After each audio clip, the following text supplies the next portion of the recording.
like your credits went through just fine. Fantastic. Now, where was I? Right. You were asking about the mercs, Nox Solaris. Well, friend, you have come to the right man. Been their humble street pharmacist since just after they got together. Some of my best clients, by the way.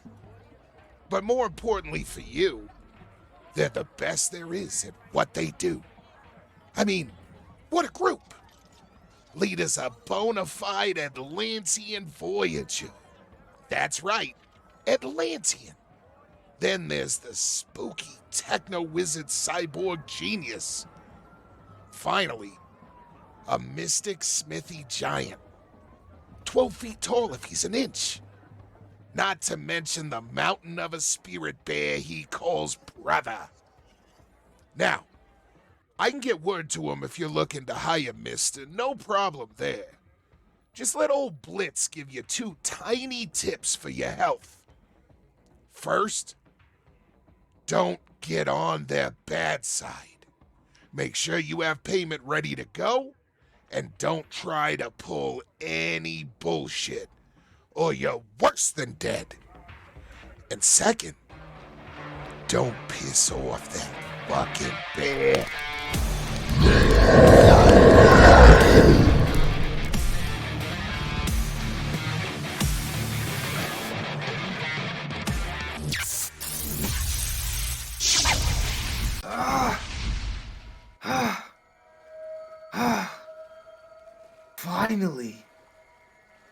Finally, there you are. The Nexus had just enough power to fuel one more try. The last step. The Megaverse knows my Atlantean people as heroes, but a shadow of chaos has taken root in me. They try to bind it. They try to bury it. But when I finally called out to it, to you, from across the void, you answered, I am ready. Welcome, traveler, to the Black Shore.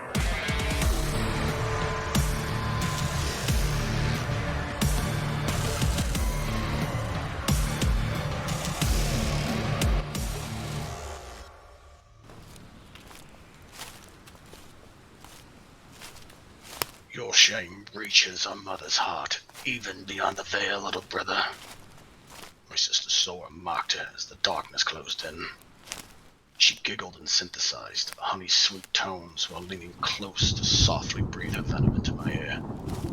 And so, with judgment passed and tourniquets in place, my family commanded the automated surgical bots to neatly slice both arms and legs from my torso. The harsh lights overhead swam and dimmed before my eyes, as flesh and bone were replaced with cold, unfeeling metal to cripple my connection to the arcane. Now, my family lies far behind my path, and I follow a new teacher as she whispers from the darkness ahead. Her voice haunts me with promises of forbidden knowledge and wonders precious beyond compare. Each step brings me closer to my prize, closer to my revenge, closer to her.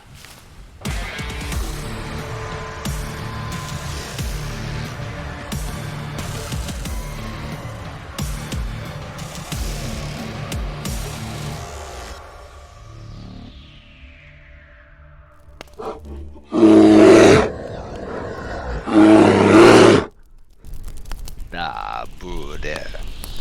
My eyes read the stars as keenly as your ancient ones do. It is almost here. E is almost home.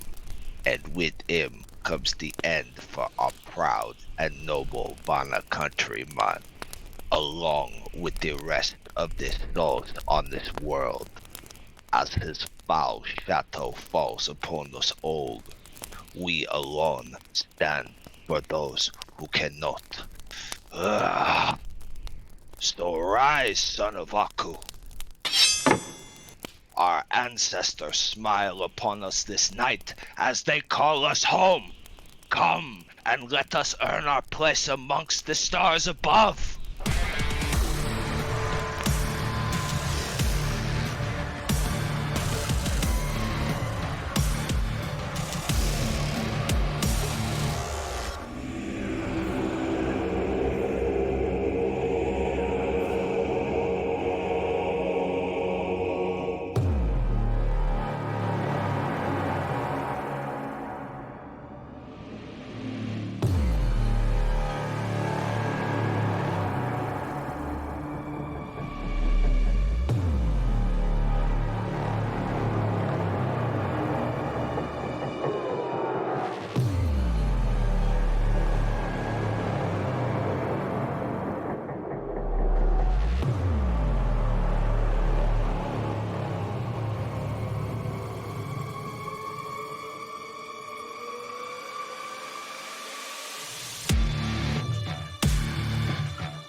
Welcome back, everybody. We are here with our next session of Prism of KeterFall in the Rifts Palladiumbooks game setting. We are using the Roll20 virtual tabletop for this game, and we find our characters at the end, presumably, of a long run within the Wandering Aristocrat. This has been a danger but reward-filled area for them, and as we find our heroes currently, they are regathering after one of their number, Wotek, has recovered from a seemingly fungus-based mystical disease that was causing slime and mushrooms to come out of his ears, nose, and throat. Wotek is a enormous quasi-spirit animal bear with lots of different mystical properties, and he is a beloved companion of our mystic Kuznia half-giant Ymir. As Wotek rises to his feet,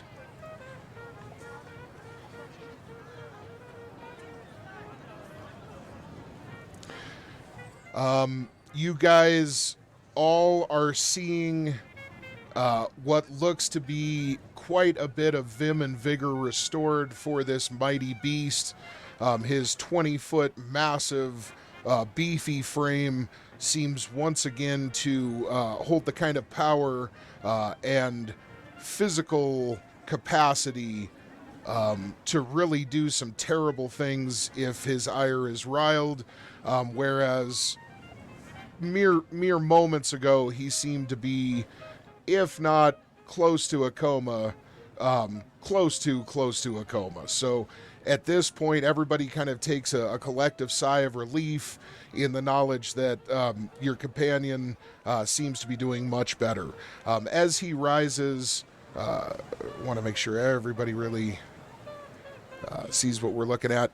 As he rises, you do see that the mucus and slime and bile drizzle from his ears has subsided, and most of that fur that was affected and kind of coated is already starting to kind of shed the offensive material on its own just from its natural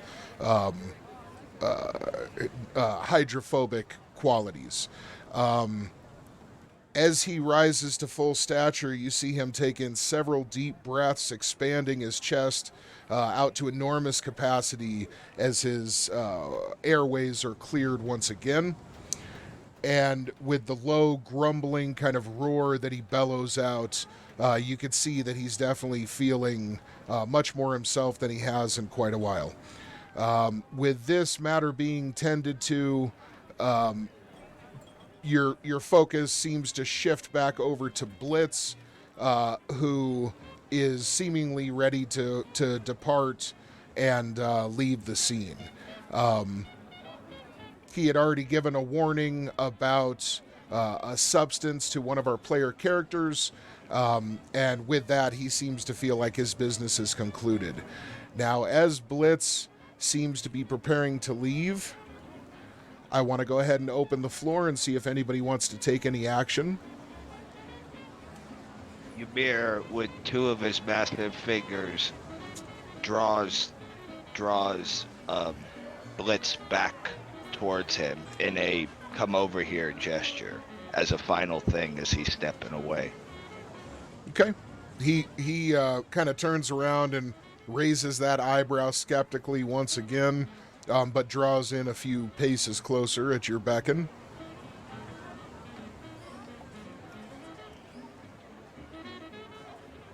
I am more than grateful for all that you have done, Blitz, but I must ask one thing.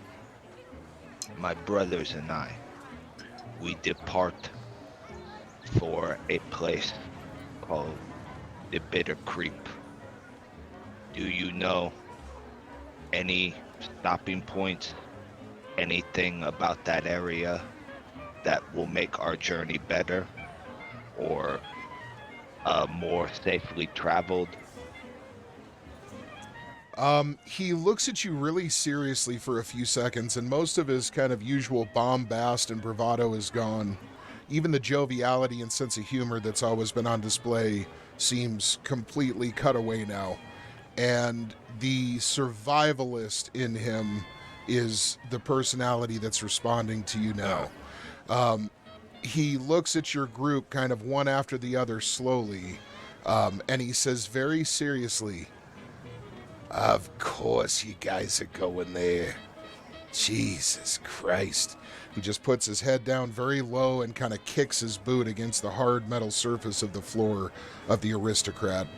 And kind of just shakes his head despondently. And when he raises it again and looks at you once more, you notice that a little bit of his usual kind of personality has come back, and a little bit of a grin kind of creeps across his face.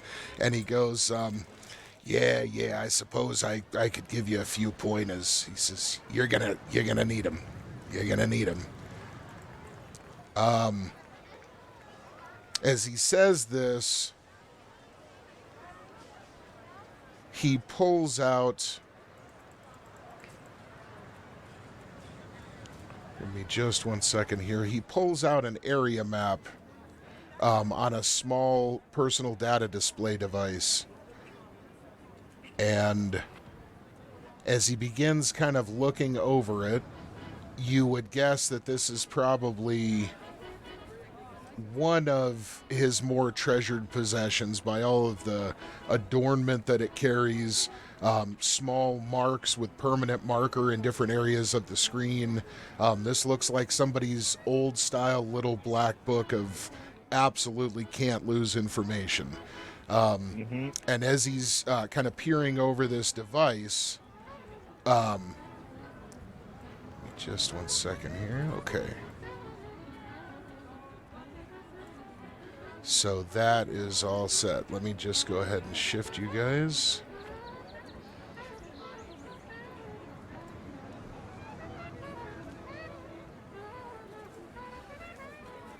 Okay.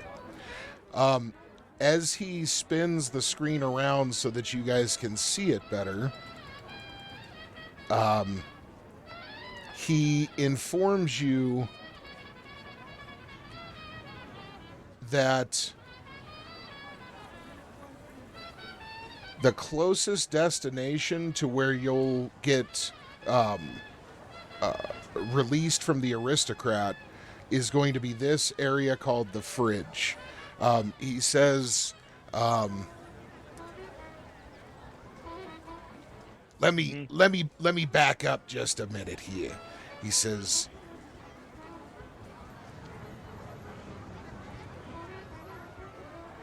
let's go like this. Okay. This right here, this is going to be where you disembark, he says. As soon as you guys touch down, he says you're going to want to head to the fridge. He says it's essentially the staging area for people trying to get out, but it's also sort of the only way in from what people can tell. He emphasizes this by kind of leaning in just a little towards you, Ymir, and he goes, I personally would not stick around there too awful long. There's a lot of hard cases, a lot of sad cases, and nothing much that you guys are going to be able to find that's going to help you there.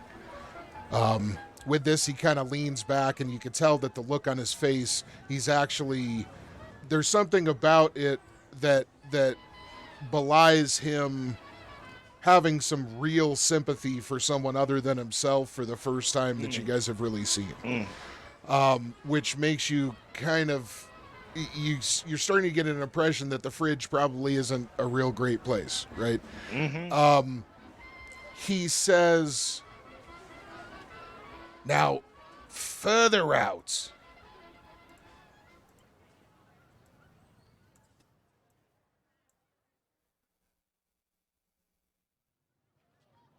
right around here, that's where you got Butcher's Bay.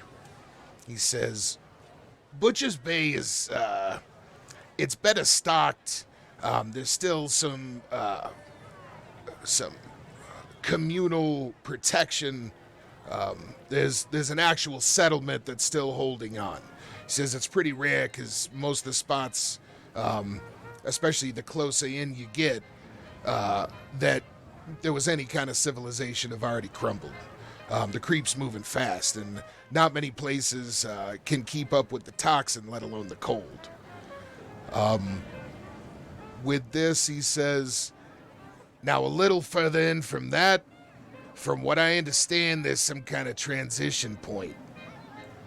So I don't know what exactly it is, but the few people who have made it that far and back, they've reported that there's heavy dimensional distortions, temporal displacement, dimensional overlap, incongruent temporal pockets, anomalies of every kind. And with this, he spins the map back around to himself, and he says, other than that, I don't really have anything useful to tell you guys. This is probably not a good idea to head on in there without a much larger group, especially without support staff. Have you guys already picked up plenty of gear? Are you set to go? I mean, you sure you don't want to hire some some extra members to kind of bolster your numbers? He says, I know that there have been literally hundreds of adventuring groups that have headed in to try and find out what's happening with the bit of creep, and none of them have been successful, and fewer than a dozen have returned. All of them with real bad scars, you know what I mean? So I just want to let you guys know, I mean, even with triple your number, you're probably still underprepared. You know what I mean? And at this, he kind of looks at you guys sincerely. He's kind of like, and you definitely get the sense of a person that's more local, trying to warn people, don't take that fucking truck over that old bridge, because you're gonna fucking die. You know what I mean? Sincere, you know. With this, he just kind of is looking at you guys. I just want to give you an opportunity. Does anybody say anything? He seems like he's kind of wrapped up his summary.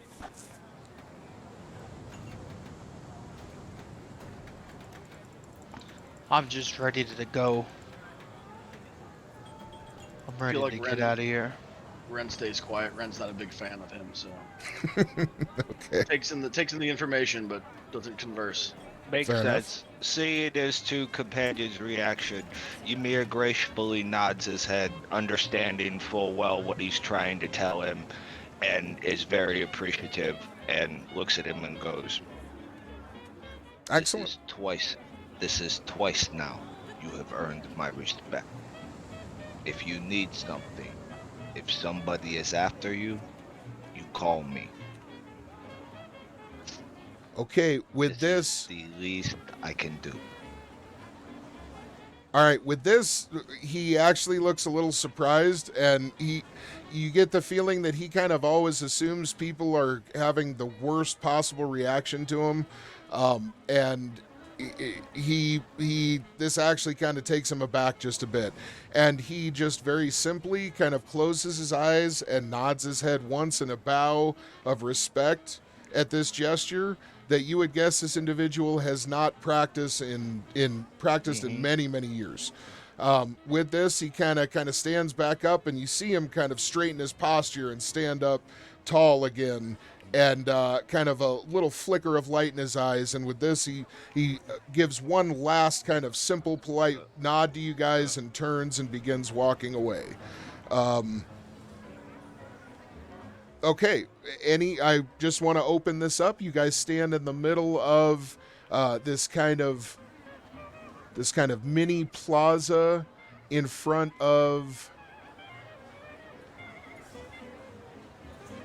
this is probably the best. We never did get one of that. This is probably the best one. You guys are standing off to the side of the front of the blacksmith shop in a kind of open, almost like a cul-de-sac with shops kind of ringing it and streets going off in a few directions.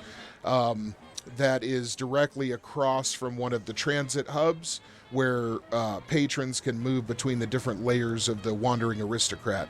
Again, I know we haven't shown it this episode. This is the transdimensional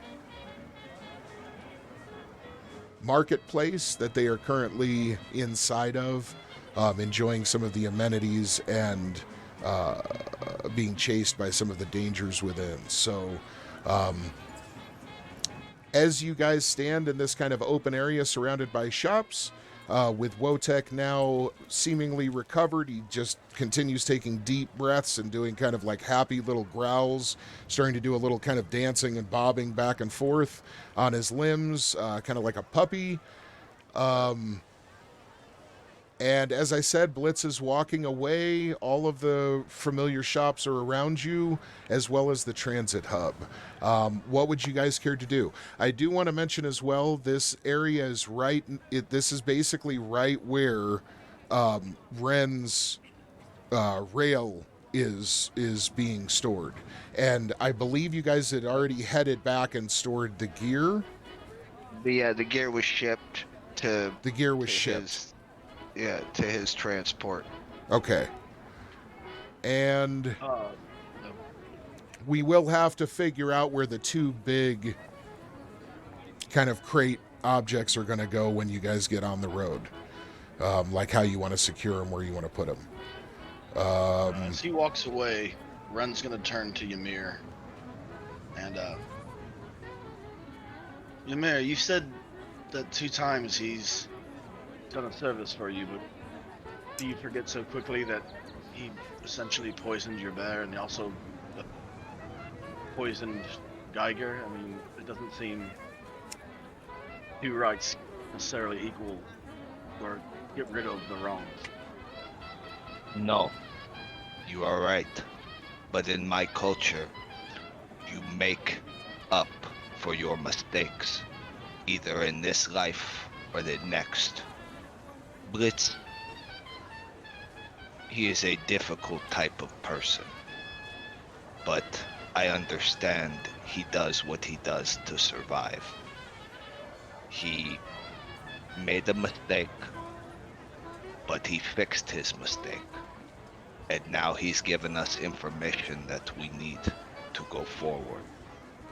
In my book, he has paid his debt until he hasn't. You're a bigger man than me. I mean, not just physically, but yeah, I still don't trust him. Not so easily. I want to throw this in. As Ymir makes that point, Wotek does let out kind of like an almost indignant little growling roar of agreement. Ren, out of pure fear of what happened last time, kind of quickly like starts to dash slightly behind Ymir, just worried that it might be another. That's something we should address. Not a full movement, just a kind of like a quick twitch. Like, should I? No, all right. That's something He flinches. Definitely should address. So he's referencing Wotek shaking his head and having all of his ear snot go flying over everyone. Ren was the only one that dodged in time and hit the deck, and we're gonna say Ymir got a pretty good side of his head covering going and a good splotch across like his left-hand side. And we'll say a comma caught quite a bit, like on the right side of his pants. So from the waist down, the whole right side is pretty soaked. Completely indifferent to said state. Pretty Ren used to doesn't it. want to get. Ren does not want to get bear cockeyed, so. It does definitely stink. That was something that was mentioned, is it was basically infection, so it's got that, make you want to fucking gag on a bowl of maggots kind of stench to it. So once again, Ymir is completely indifferent because he probably smells close to that anyway when he has been showered in a week. So. I think it would be a good idea to take a quick look. I want to say that Wotek has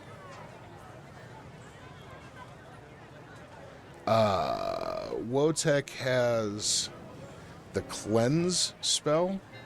I don't think we've really talked about that much. Yep. But let's see. Spirits, summon spirits. No. I don't know why I thought he had that. Huh. Well, that is something that all of you that have any fundamental knowledge of magic, that is definitely a thing. It's a pretty low-level spell, and it should be available to basically clean shit perfectly just by spending some PPE. So, okay. Let me see. Let me. With. Want to double check? Go Absolutely, ahead, GM. absolutely. I'm just checking. With that in mind, as you guys kind of look at your laundry issues that will have to be sorted at some point, Ymir, your preference probably is to just literally stand under a really hard and harsh moving source of water and just let it fucking, Yep. But it may be a comment, maybe something that you want to get kind of taken care of and not just keep walking around for days and let it really turn super we'll find bad. a babbling brook and he can drop his plums in. Right. All right. So, with all of that in mind, anything else anybody's wanting to do, or is there what would you guys like to do? 100% open in every direction now. I mean, You're muted, Dex. How long does it take until we meet up for that rendezvous? You're still, we're gonna say, like, it was 36 hours and you guys slept, got up in the morning. I mean, I'm just kind of spitballing here, but I'm gonna say it was like 10 hours total since she had said that. So you're thinking probably 26 hours or so out. And it's still like morning time. It's still, I want to say right now it's like 10 o'clock. So we're going to say you're supposed to rendezvous like, like noon or something. Like noon tomorrow. Okay. Does that make sense? And yeah. okay. I mean, I'm down to like chill. We should go over everything we have just to make sure that we've got everything we need. Also, maybe check on the rail, get everything sorted on that and stowed away. Let's head to the rail first. Make sure our Get items that are delivered prepped. properly. and then, if need be, go to another store or head to an inn and get us prepped for tomorrow. Maybe something to eat and a shit and a shave Yo, and shower. Wherever you go, your beer goes. I am sorry for the business that I had to put you through. I am eager to get on the way. Wherever. No, it's cool. I got to test my gun. Did you see what I fucking did to that fucking weird neck guy? Oh, Shaker. Shaky Jake. All right. So I'm taking it that we're all starting to head over to the motor pool. Is that right? Ymir is following with the group. Kind of, while he's walking with Wotek, he's walking very even with Wotek, kind of behind the other two, still keeping an eye on his brother, happy to be in his presence, kind of keeping him close because of how sick he was earlier. He's just kind of still in that guardian sort of protect. Even though Wotek is clearly doing better, he's still kind of got that brotherly protection instinct going on. Okay. All right, excellent. As you guys all start moving forward, kind of in unison, you hear kind of not overly energetic or cheerful, but just kind of a sort of like attention-grabbing whistle coming from behind you.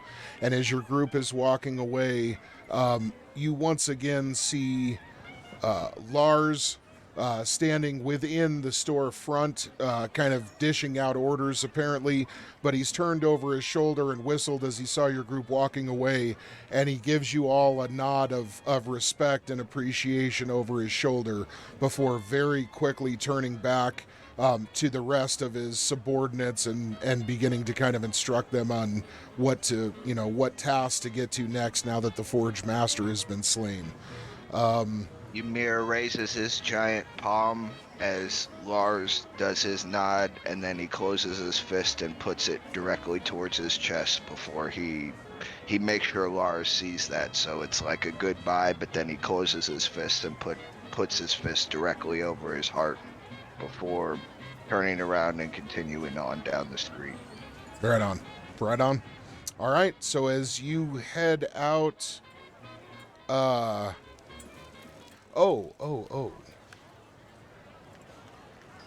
Have one more thing we need to do here. As you begin heading out, you see one of the younger apprentices come running over to your group. And... just 1 second here.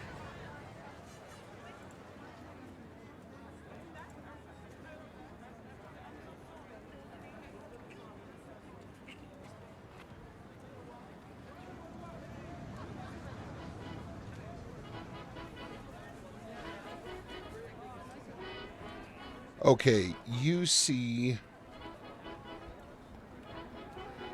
that the apprentice seems to be holding something in his hands.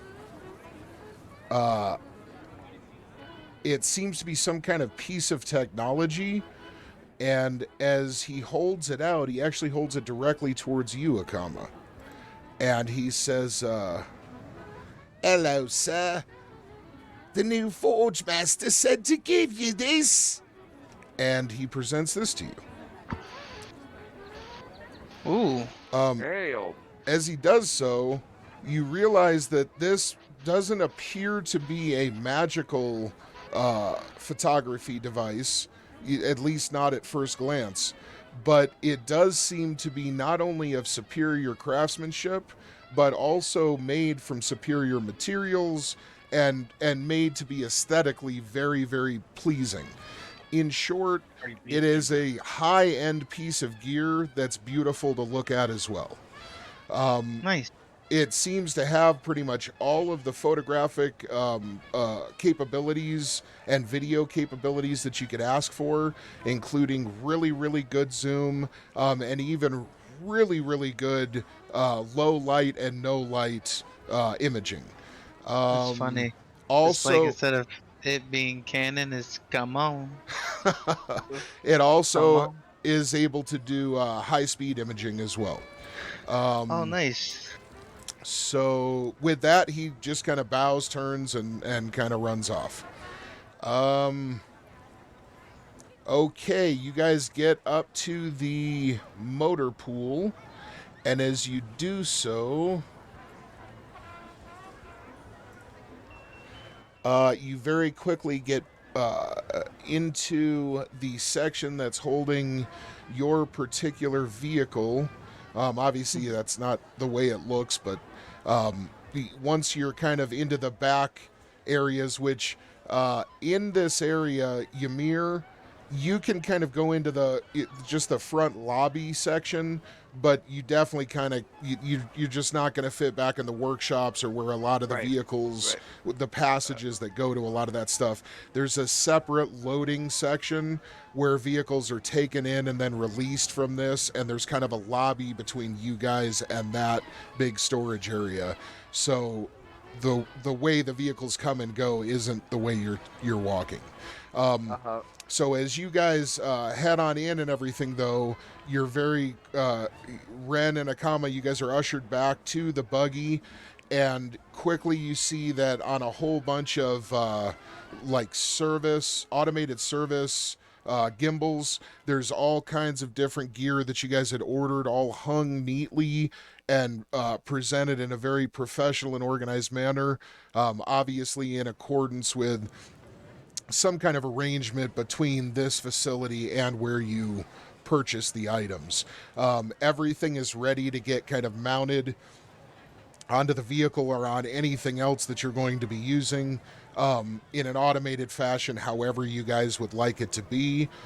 So essentially, off on one big section of this particular area on a large pad, the two really large, one was a 4-foot square and one was a 6-foot square, kind of high-tech packaged shipping crate kind of casings are sitting.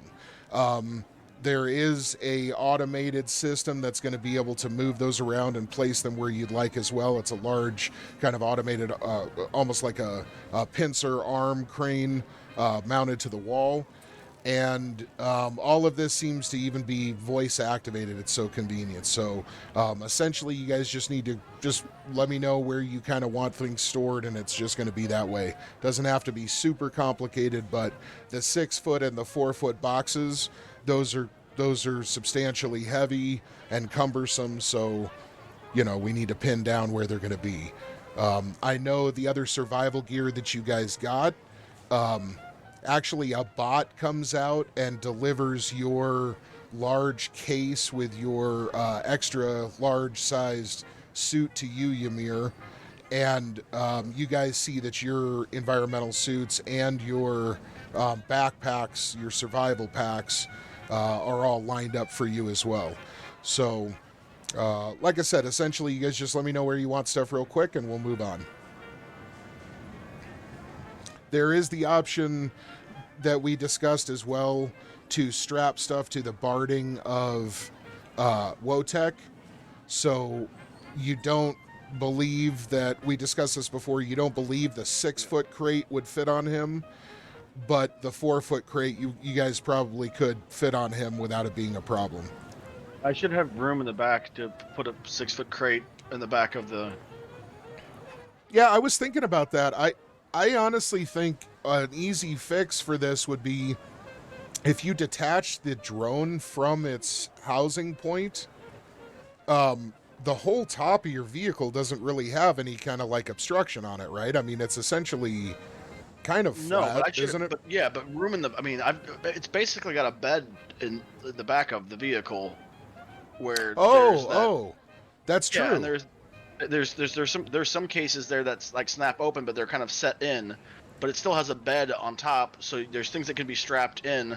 I mean, I don't have much in it as of now as far as my own things, besides like a little portable lab that's on the back, and then I've got the little turret that pops up on the side, and then the top though is kind of like the hood, or like not the hood, the roof of the cabin, is basically made up of the drone that kind of clamps over it. But the back is like a bed still, like a pretty like a truck bed. So there should be space. I mean, both could fit in there, but I mean, easily the 6-foot one would be able to fit in there.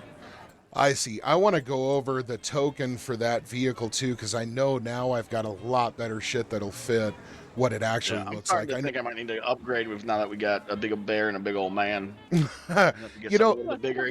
that's It need be like if we need to get the fuck out of Dodge. that's a good A bear point. How do you guys behind carry might the not bear? be- Yeah. Yeah, I didn't, you know, I didn't build this thing back in the day for the large man and the bear, so I might have to upgrade and pull some of my components off this thing and put it on a bigger vehicle at some point in the future. You know, it's funny if you guys had to actually carry Wotek with the size that he is, Ymir wouldn't be able to just pick him up and carry him for very long. No. You guys would need to work together, and because Akama is so short compared to Ymir would be holding half the bear up and Akama would be buried by the other half. You guys would almost have to have Ren use his supernatural strength and just caterpillar him along. So How Anyway. tall are you? he's 12 12 feet. foot. Yeah. 12 foot. Yeah. I'm 7, so I'm not that short, but yeah. Still enough to make it a little lopsided. That's like You know, carrying you an figure old you big screen TV like upstairs or something. I was just gonna say I can imagine Akama being like, Ymir, you're holding up the ass end. I'll take the head, you take the ass end. Good. I could just picture him kind of folding over the human trying to carry him. Just fucking. All right. Let's see. Well, Atlantean, the human-sized person. So, okay. I just took a look at that token. I see what you're talking about now. 100%. I think we have decent stats all specced out on the rail. 12 feet tall, 8 feet wide, 16 feet long, 5 tons.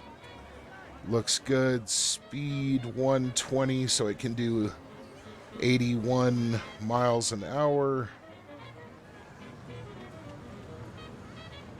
And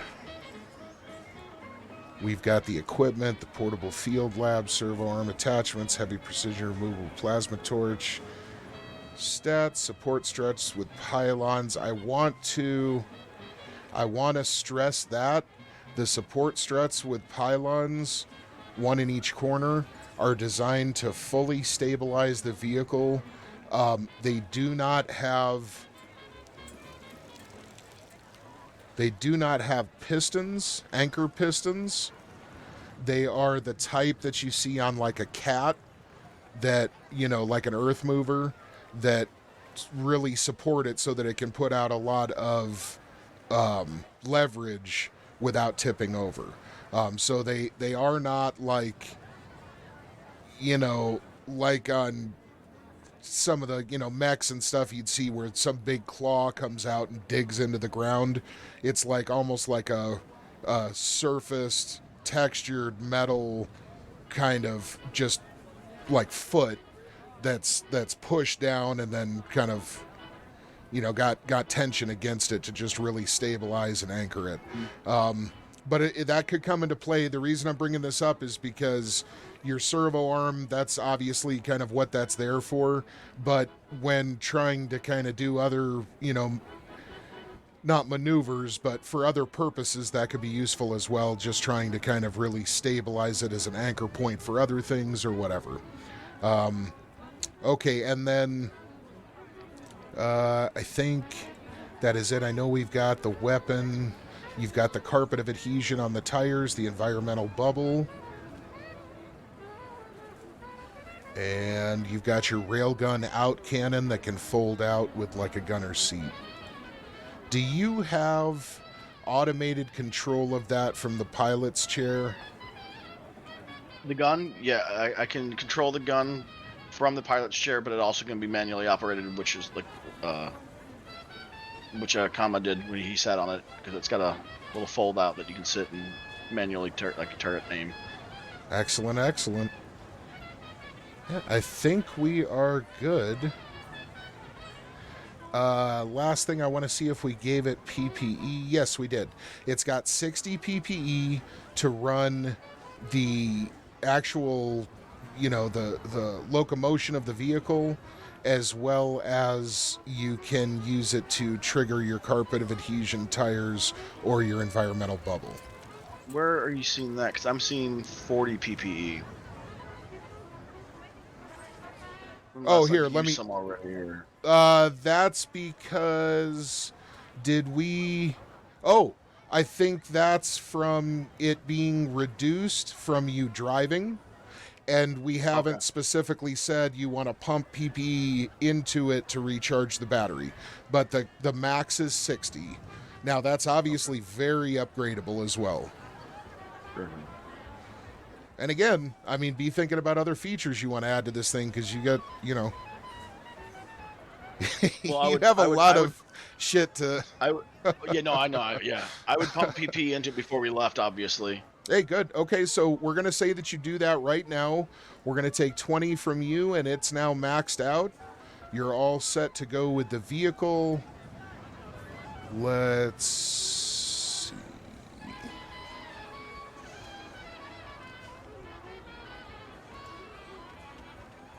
I'll pull from myself. Are you able to do that effectively? On my magic sheet, it said current PPE, and I just removed 60 from it. Okay, cool. I'm guessing that.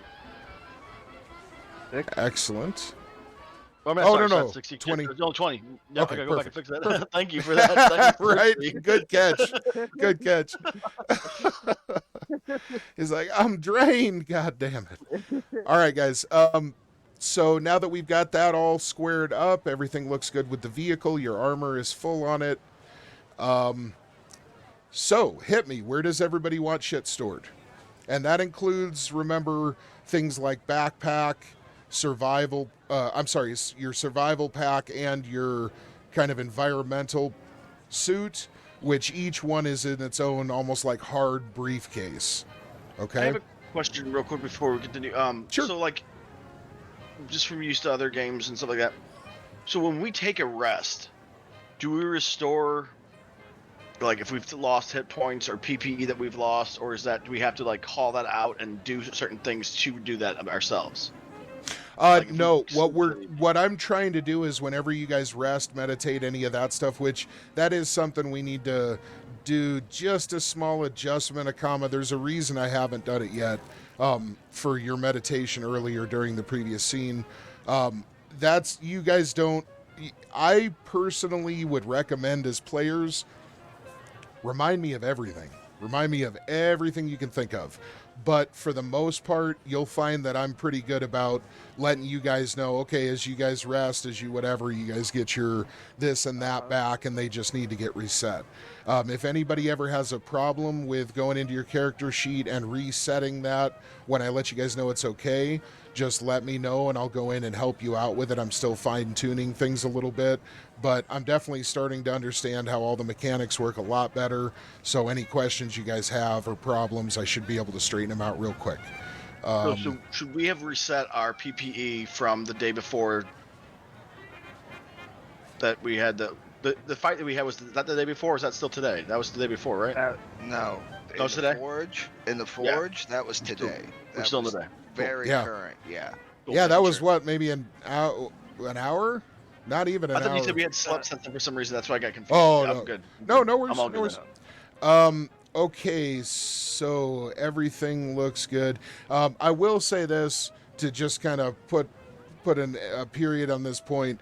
You guys, if you tell me, okay, we've got like half a day left before we have to do something, so we've got like 12 hours or we have a full day, I want to actually focus on and list off some research, list off some schematics, list off some skill practice, list off some martial arts practice. Give me a good concept of whatever time you're not sleeping, you want to be kind of working on these things for your character in specific. And then we can eyeball it in the extreme where it's like, yeah, in a full day of rest, sleep, eating, showering, taking care of all the little minutia, just taking downtime, you're probably going to regen. Two of the three of you are basically going to be back up to full stats and everything, and even when it comes to MDC, like you guys heal relatively quickly and shit, so it's like unless you've taken a lot of damage and got the shit beat out of you, a full day of rest and sleep is gonna recharge most of whatever's gonna be wrong with you. You know what I mean?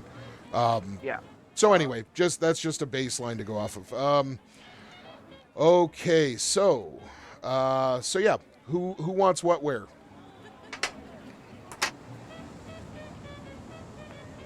Well, I think we're missing one right now currently. Who are we missing? I'm just Kilo. my cats are. Sorry, my cats are bothering me. I gotta feed them real quick. They won't leave me alone. Oh, no worries. Akama, did you want to store your gear on the rail or? Yeah, it doesn't. There's no particular spot. Let's say, how about inside or outside? Inside. Inside, okay.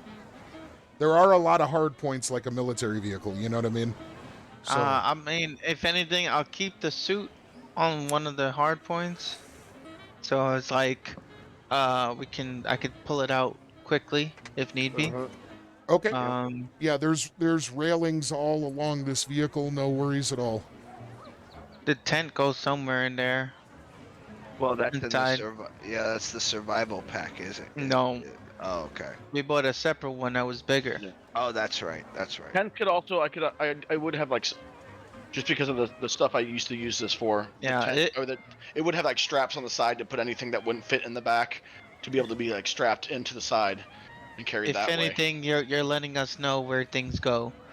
Like, Yeah. oh, I got this thing for that. It's on the side of this way over here. Oh, that box. Put that in this box over here. I want to make sure I'm remembering right. The large 6-foot is the hard shell, and the 4-foot was the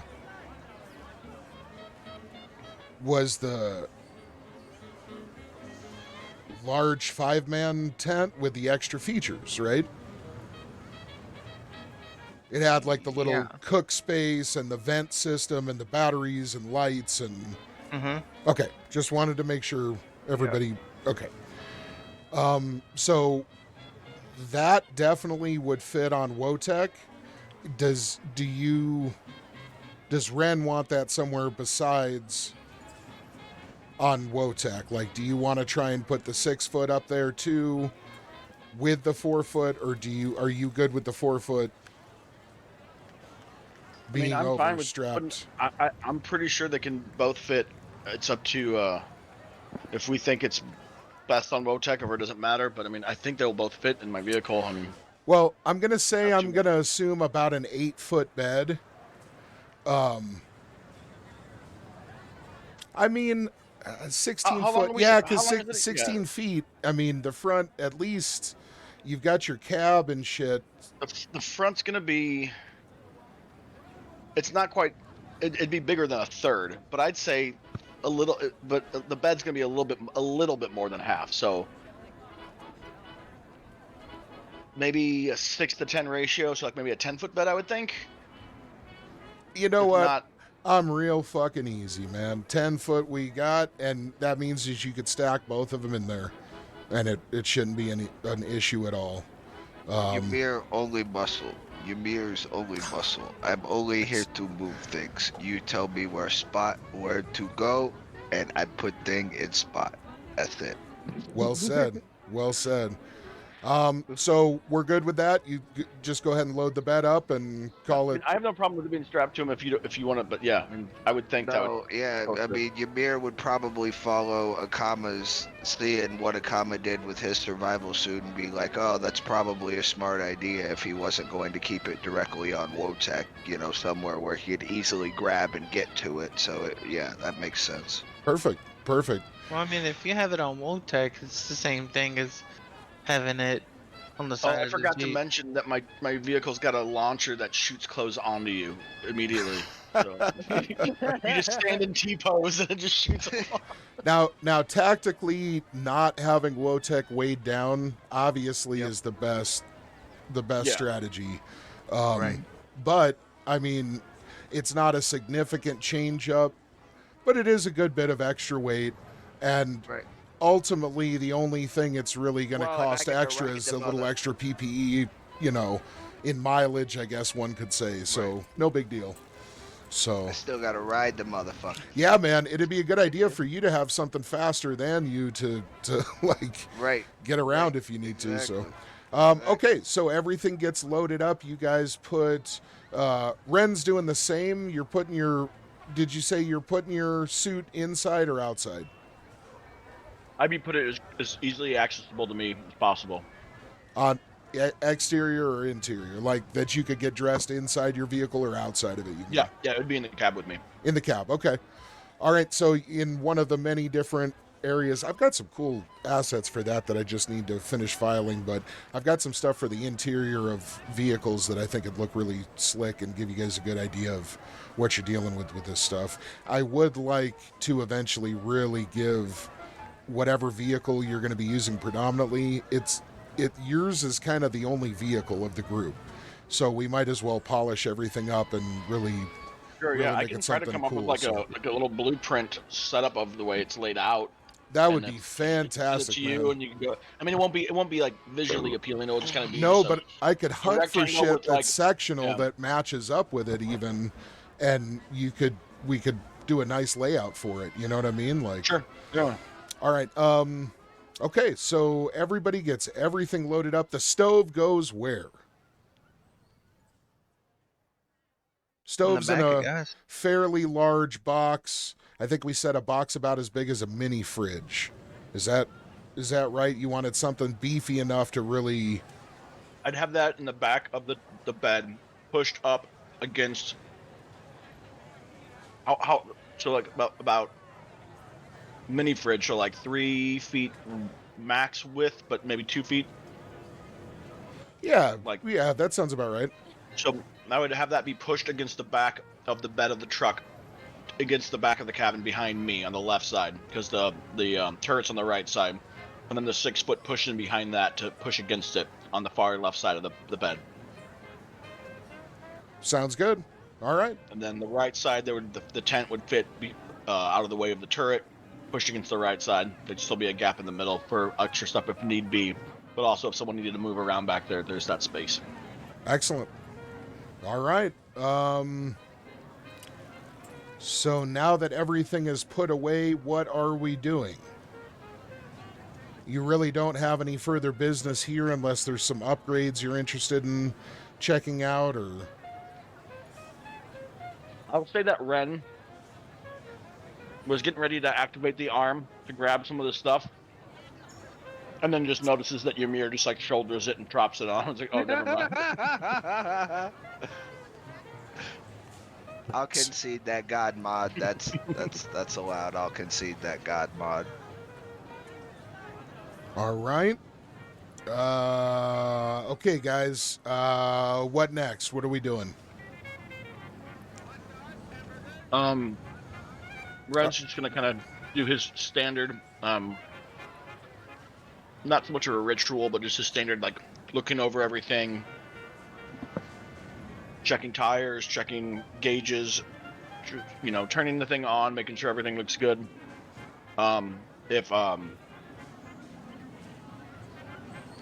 Just making sure everything's in working order for the journey tomorrow. Okay, you start doing a kind of once over of everything, and your companions get the idea, get the impression you're only going to be a few minutes. As you're doing this, though, you do look up once again, and you see the kind of display that talks about some of the different services you can purchase, and it's mostly standard stuff like extra armor plating, things like that. There's some different communications packages you can go with, some sensor packages, but the prices are steep. Yeah. When I don't say think I have steep, I mean, you're paying a really at least 4 times the going rate. So. Oh yeah. Well, I definitely probably don't even have the credits to do that anyway. But yeah. While I'm doing my once over, is it possible? I'm not sure the full. Is it possible if I have my drones out to kind of be following me and watching what I'm doing, so they can possibly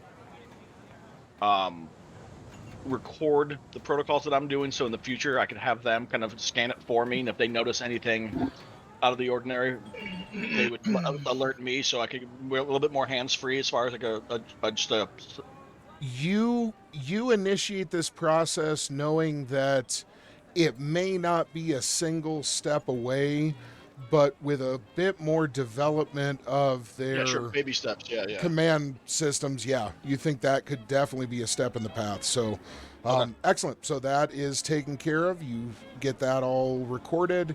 All right. Anybody else? Anything anybody's... I mean, does anybody... You guys can literally tell me what your plans are now. Everything's open. You got 26 hours to kill if you want, or you can get going. Ymir, while Ren's doing his diagnostics and, doing his techno-wizard kind of protocols on his vehicle, Ymir taking a second, knowing he has a second after everything's loaded and Wotek is back on his feet and just kind of hanging out next to him, he kneels down to him and taps his chest, like rubs his chest with his open palm, but pats it very hardly and goes, "It's good to hear your father's thunder in your lungs again, brother. Steel yourself. For the next leg of the journey, it will not be easy. We must watch out for each other and protect each other. These are brothers, our mission. We must survive. But I am glad to have you on your feet again." Okay, with this, he lets out a little roar of kind of sympathetic sentiment, and you can tell that now that he's starting to feel better, he sounds a little weak, but he sounds like he's amped up because he's finally feeling better.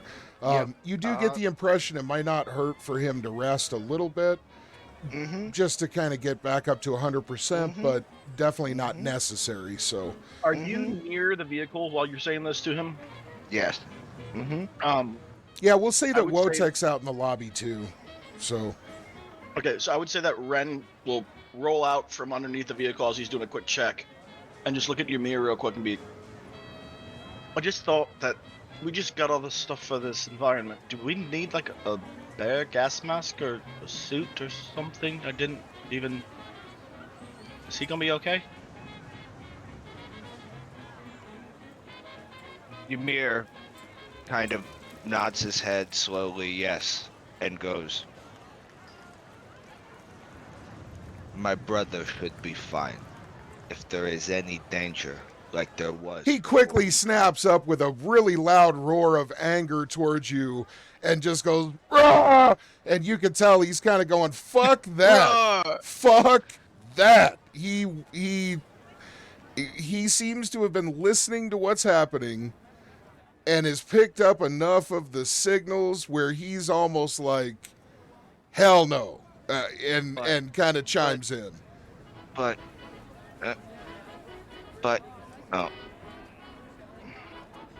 Now, you guys, we had discussed as well that one thing you guys hadn't grabbed was oxygen, spare tanks. Just bringing that up.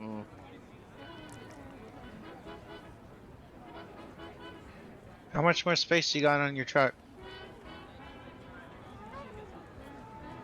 I've got the middle of the bed, so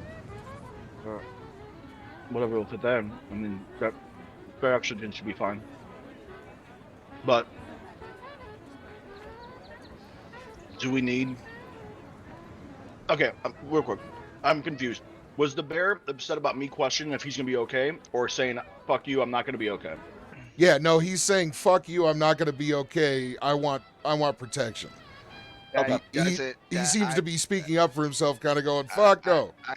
I don't get that, but why is that? We'll roll with, because he's a demigod beast who's supernatural, and it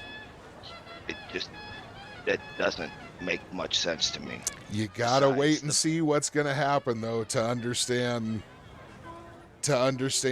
how different from what you might be expecting it could be. There's a reason that this zone, even in a land of like gods and fucking angels and all this crazy shit, this zone is driving everything out and killing everything inside of it. And that's even shit that's, I mean, from other dimensions that can live through this, that, the other. So, and that's something that's been subtly hinted at by different people, but there has been a couple of clues that have been dropped in his presence that are enough for him to, he's not trying to be paranoid, he's trying to be pragmatic and say, this could definitely be something that I can't just roll with, and if that happens, like I got nothing. You know what I mean? Does that make sense? Fair enough.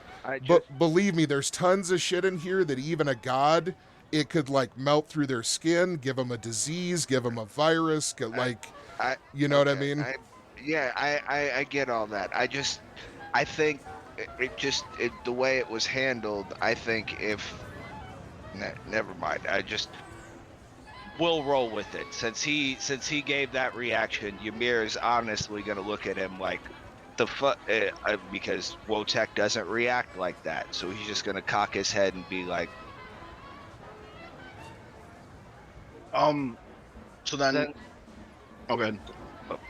I was going to say, it seems my brother does not agree with me. Then I've got an idea. Maybe if you guys go by a very large suit, I might have time before we leave, basically, to maybe fabricate it to fit his build. You feel supremely confident that with the right kinds of parts and like they in that kind of sporting goods store and survival store, they've got enough monstrous formed gear that you could easily construct something out of anything that would be even close and hook up just a really simple, almost like a collar setup with a couple of tanks that would enclose his head, and that's all you're not looking to give him like a full environmental suit, but you could give him a decent protection against anything that could actually hurt him when it comes to respiratory kind of issues. Okay. So you're talking like a bare gas mask, exactly. Oxygen attached to it. Okay. But then with my knowledge of what we saw already at the store, could I write down a quick list of items for them to possibly fetch while I sit here and kind of You'd say it's going to be about 5K, and that's separate from the air tanks. But you already know from you guys looking around, for about 10K, you guys could get a large reserve of air tanks that would be larger ones for Ymir's suit and Wotek's mask, and you guys could get an equal amount of time worth in the smaller ones for you two. And everybody's gonna be a little different from how their metabolisms work. Atlanteans don't even sweat, so dude's not gonna use a lot of fucking oxygen. There's gonna be differences, but then again, Ren doesn't have as much mass as somebody his size. So we're not gonna get into too much of the specifics, but essentially for about 10K, you guys can get, even with pretty vigorous combat and shit worked in, 10K gets you about 2 days worth of oxygen without having to worry about shit. And that's 2 full days. If that's broken up, obviously you shut it down and save the time. So the rough size translation to that is going to be about, we're going to say tanks like 3 foot. Okay, we're going to say that 10K is going to be in a box 3 foot by 3 foot. Okay? So if you guys want to get extra, you can. If you guys just want to get like one to make sure, instead of just what's already on the suits, you can change them out. I would recommend that, at least have some extra. But in 10K increments, you guys can do it however you want. 10K sounds good. And 5K for the parts to make the mask. Real So basic 15K shit. total, or is that 10K total? Sorry. 10K per per group of oxygen that you guys Oxygen, buy, okay. and And 5K then just 5. a one-time. So 15K. We're speaking at the base for those. Okay, Yeah, okay. for those two.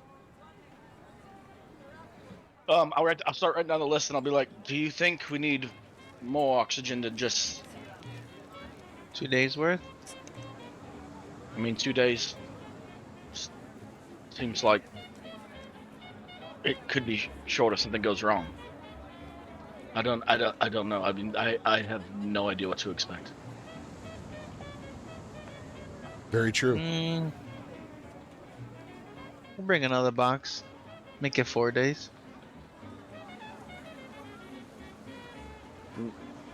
You guys just give me the word. Once you I decide don't on wanna something, we can do this overpurchase. really quick.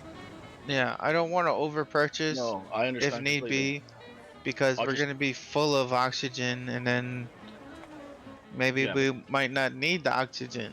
Understand, but I don't want to be a cheapskate and then end up running out of air Suffocate because we were trying to save with a couple full credits. pocket. I think 2 crates should be good. If it's not good, then the GM's a dick. Fair enough. Fair enough. I'm gonna sit here and try to kind of come together with a design idea to pitch our friend here, and if you guys could possibly grab these items, it would save me some time to have it ready by tomorrow. Okay. Ymir, anything in particular you're wanting to do, to focus on, anything like that? Nope. Just Okay. Ymir takes the list and basically goes, Brother Akama, will you accompany me? You have a way with words that I do not. Feel free to use any of my funds to take care of what we need to take care of. My brother is just as important member of the party as any one of us. And nod if my he is head. reacting like this, what we face is very dangerous. Nod my head again. All right. Before you go, Ymir, and I'm gonna pull out this like tape measure. Would it be is he gonna be okay? I just kind of like motion to my own neck. I need to get his measurements. So Are we measuring dicks over here? and I look up at Ymir. No, we're not. Wotek actually, Wotek, upon hearing this, you guys definitely get the sense that he's understanding more and more of what's being said around him. He actually looks up kind of slyly at Ymir, and then kind of looks over towards you, Ren, and he kind of growls real deeply and kind of shows just a couple of fangs. He takes a step or two towards you, almost menacingly, and then he kind of leans in a lot more closely, and he fucking does one quick sniff on your hand, and then just turns around and fucking just kind of plops down again. And you definitely get the feeling he was just having a little bit of fun with you. You're getting the sense that Wotek has really warmed up to both of you, even though he hasn't known you very long. And this little bit of, he's trying to kind of be a little playful, you know what I mean? So Ymir kind of cracks a little smile noticing this and goes, slow and steady movements, Brother Ren. That is all I can say. Slow and steady movements. Ren will start Nothing to pull out the measuring tape and then realize, fuck me, there's no way I'm gonna get this around his neck. Could you possibly measure it for me and just give me the reading, or I can't even get halfway around. I will put it around his neck. I do not read English so well. No, just where you pinch the one side to the other, I'll read it from there. Ren, why don't you really quickly roll us a perception check for something?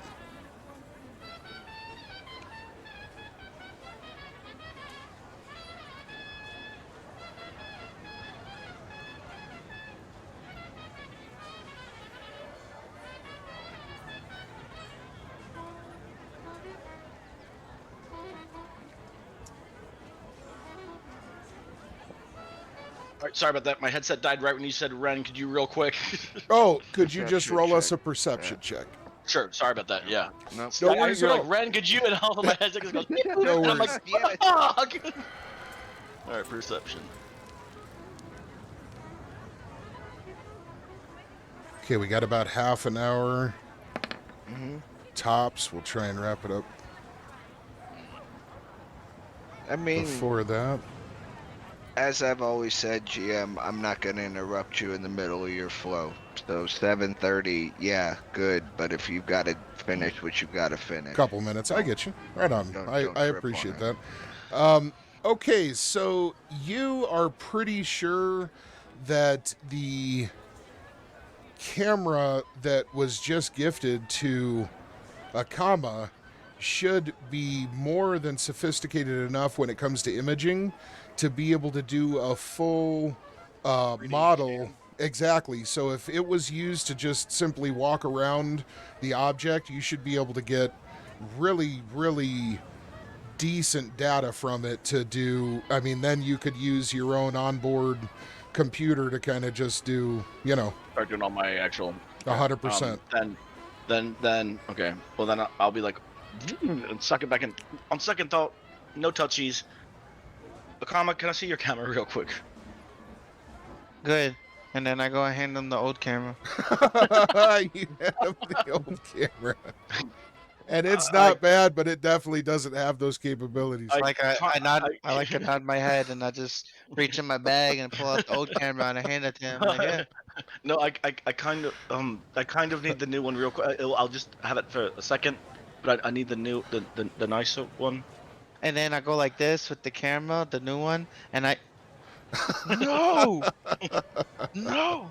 I'll give it right back. I'm right here. I'm not going anywhere. And then I look at the camera, and I kiss it, and then I got like a little. It tastes sweet. It tastes Like so good. This entire time, Ren's nice head's being like, I frown. want to open that up and see how it works because I want to fucking do some shit with. Now, I'm, as like, he frowning. produces it, Ren, you do see not only could this thing do that, you instantly recognize that it's of such pristine and advanced technological level that you could easily, just spending time with it, maybe taking a little bit of it apart, maybe like only halfway apart, you probably would be able to learn how to incorporate that kind of imaging technology into your drones, into your other software. And That's this is exactly something. what I was. Yep. Yeah. Anyway, okay. So, what are we doing, guys? What happens? Does he hands it to me, right? You do. Give I it to me, hand actually? you my beautiful camera. Like I got a little frowner. As Oh, you frowner delicately face. hand it over, Yeah. and Ren takes it. Go ahead. He grabs the camera and I'm like holding it still, like, Still touching. I'm like Like, holding I- it up, like it's right here. It's fine. and then I squint my eyes and I let go. All right. I I'm love gonna you. Do a quick look at the camera. A quick, just second or two marvel at the camera, and then I'm gonna turn. Now you're something of a technophile, so Akama does definitely pick up on just a very gentle I do it very sensuality briefly, in how you handle that camera. There's so, there's something about it. try to show respect, not lust. And then, and as I pick it over to do a scan on Wotech, I'm going to pop some PPE real quick and try to use Machine Ghost and also Total Recall if I can. Well, Total Recall's for reading, I think. Well, it's visual information. Yeah, So absolutely. with Machine Ghost, but with Machine Ghost, can I kind of get like? I'm trying to figure. So with Machine Ghost and Total Recall, can I like kind of go through the camera with Machine Ghost and kind of figure out things, and then Total Recall, grab on and hold on to some of that info better? Is that? Let's see. This power is limited to the acquisition or reading of information only. Cannot input, program, or delete data on the machine. You can access information stored. By most electronic means, including computer disks. Da da da da da. So it looks like you could read the information on it. It says specific blocks of written and visual information. I'll save the total recall, because if I could have a chance to pop it open, then I'd use that, I guess. But just looking at the outside of it, it's not going to really...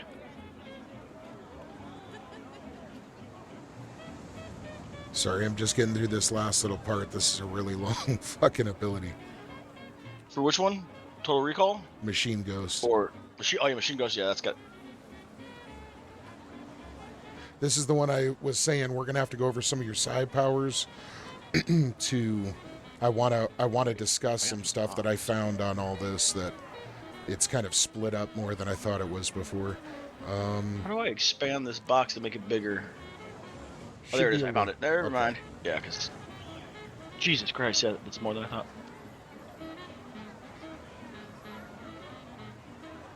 While this whole exchange is going on, Ymir's just standing in the garage, dinking the head of his mallet against the ground, kind of absent-mindedly. Just dink, dink, dink. Okay. I mean, is this device not strong enough, or that type of device that I would need to do this? I mean, is it? Okay, so this is the thing. This ability essentially allows you to almost like read whatever is stored on a device. So any kind of files or images or whatever, it allows you to access that data and see it like it was on a screen in front of you. The other side of it is that if there's something with all kinds of like defenses in the systems, you can almost do a Matrix style. We go into like a combat scenario where you have to fight against the defenses in the system. It's long and complicated. Like a mini game in a video. Like a 100%. 100%. It's like the Matrix within the Rift setting. So but this is a computer essentially, though, right? Because it's that advanced, correct? But it does not have its own schematics on it.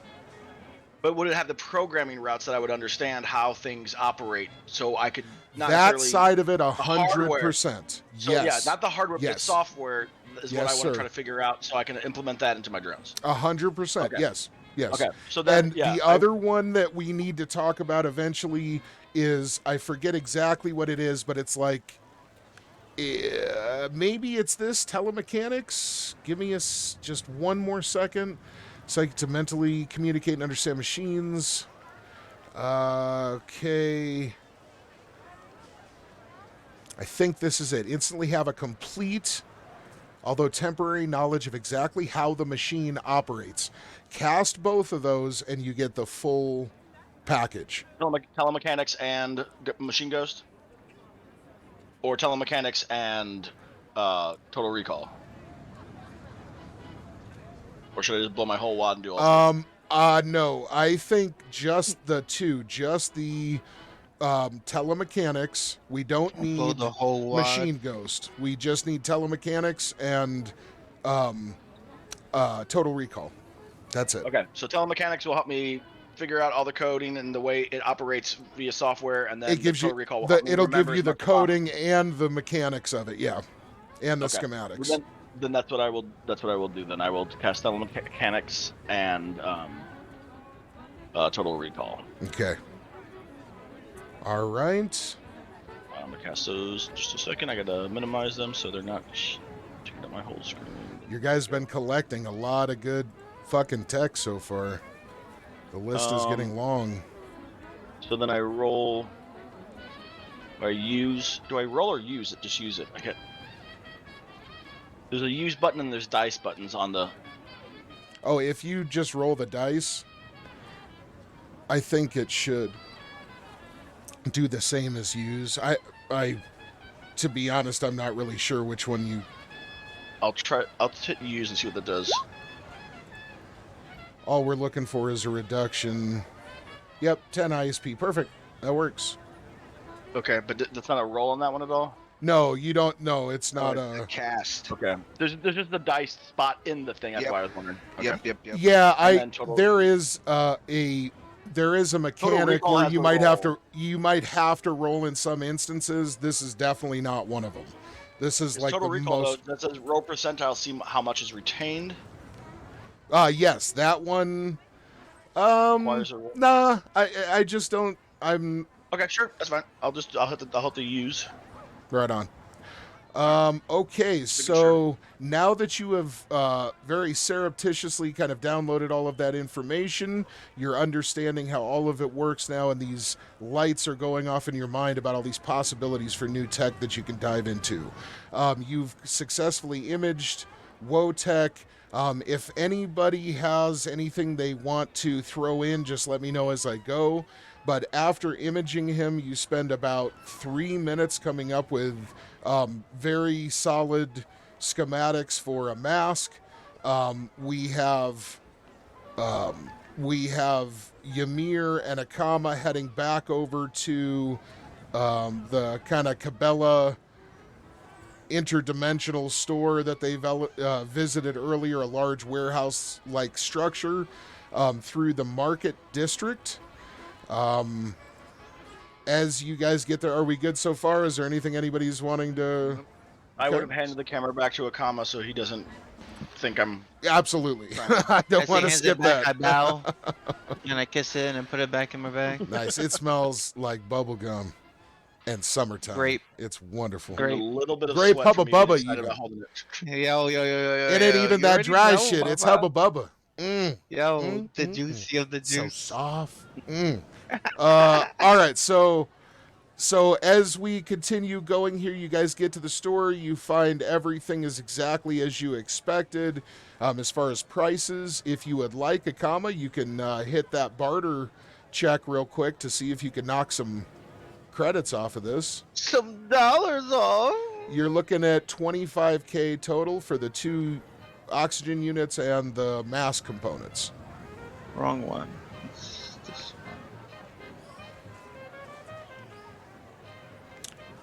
Any little shit anybody wants to be doing as we're kind of moving forward with this in No the background? modifier, yeah. Fuck that. It's the same guy that you bought all the shit from yesterday.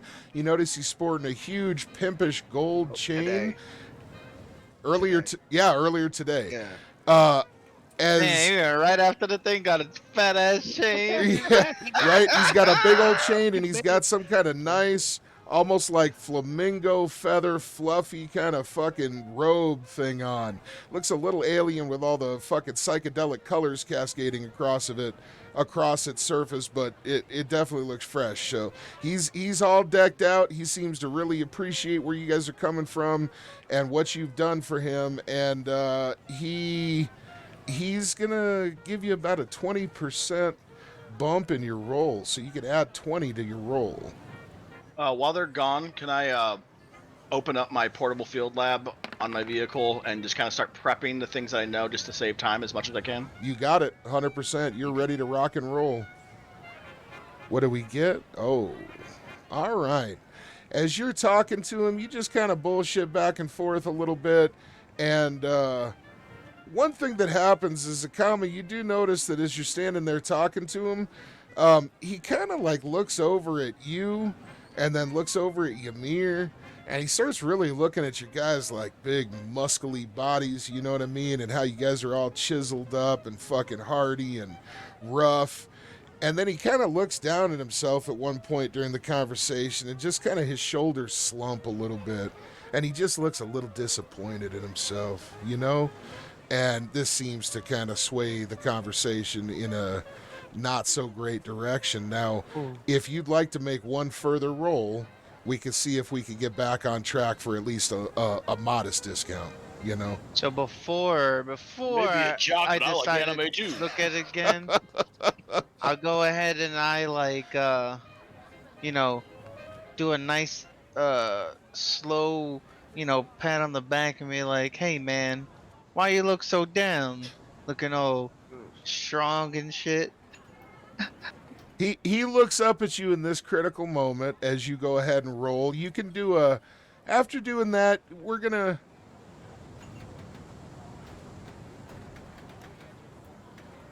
give it a flat roll. You can roll one more with no bonus or penalty.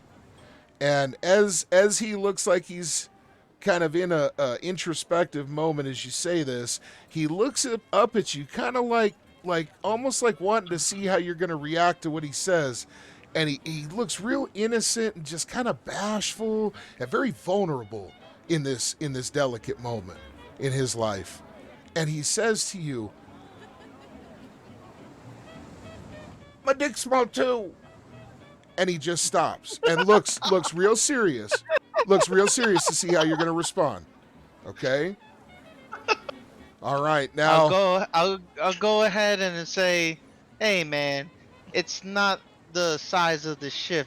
It's the way you crash on the waves." All right, now you controlled your laughter successfully.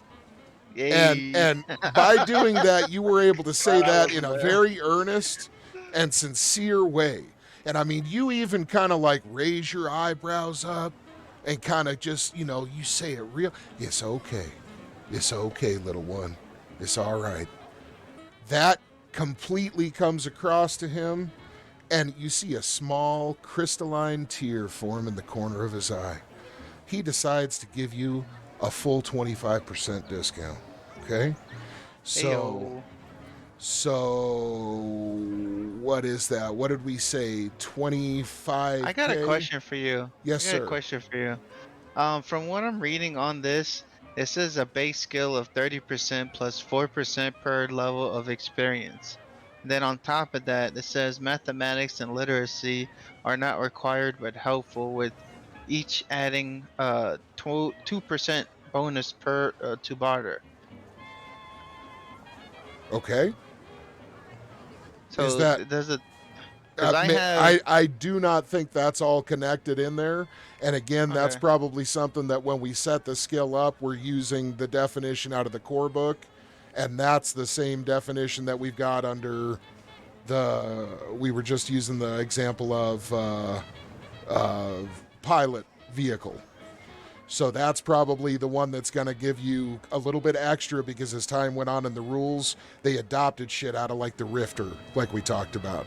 So Okay. things like that, though, I encourage you guys, always bring it to my attention. And then whenever we have some time off stream, we can do passes over your characters, whatever you guys find, and we can get everything linked together properly 100%. I want to make sure everything, when you roll it, it's just a one button kind of deal. There's just so much. It's like we're still in the process of getting it set. So Yeah, because it says mathematics and literacy, so I have basic math, and I guess the literacy, if he's talking to me in my language, it should be the same shit, no? yeah, and I don't. I'm okay though. I understand. But I rolled in 25%. All right. That'd be 18,750. Because it'd be 6,250 off if it was 25% off of the 25,000. 18,750. Yes, sir. Thank you very much. Hey, I appreciate that. Who is producing the credit Me. for this? And is it coming out of the common or out of Ymir's?